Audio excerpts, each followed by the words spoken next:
Doc, 2 years old na po yung anak ko at hindi pa rin po siya nagsasalita. Delayed na po ba yung anak ko? Hi, this is Dr. Candice Ilerin. I'm a general pediatrician. Meron po tayong tinatawag na red flag. So ito yung mga senyales or signs na may posible po may delay in speech or in language development si baby if hindi po niya ma-achieve ang expected milestones for that particular age. Now for example, ang red flag po at 6 months old is hindi po nagkuku responsibly si baby.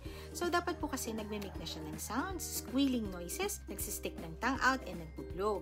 At 10 months, ang red flag po is no babbling. So at this time, dapat po may sounds na siya. Example, ma, ba, ba, ba, ba, ba. Yun po yung examples. At 12 months old, red flag is no basic gesturing. Dapat po kasi nagwe-wave na ng bye. It calls the parents, mama or papa or dada or other names, holds the arms out kung gusto niya pong buhatin, and understands the word no or says no. So at 18 months or 1 year and a half, ang red flag po is no words other than mama or dada. Kasi at this time, nagpo-produce na po sila ng sound na naiintindihan po ng nagbabantay. So for example, buffer ball, duffer dog. So it is also at this time an example, when you point to an object, tinitingnan niya po yon kung anong object na yon and follow Simple's command. Example, get your my slippers, throw this on their garbage can. So dapat nagpo-follow na siya ng instructions. Now at 2 years old, ang red flag po is no to word phrases. Example, magsasabi ng go car, more milk, mama eat.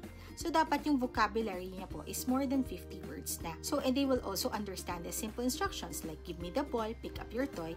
So habang lumalaki po si baby, bilang isang magulang, we went to observe paano po sila gumalaw, magsalita, or mag-communicate. So kung anak po ninyo ay meron red flags or hindi po ma-reach yung certain milestones for that particular age, then best po to bring your child to the nearest pediatrician for proper assessment and management.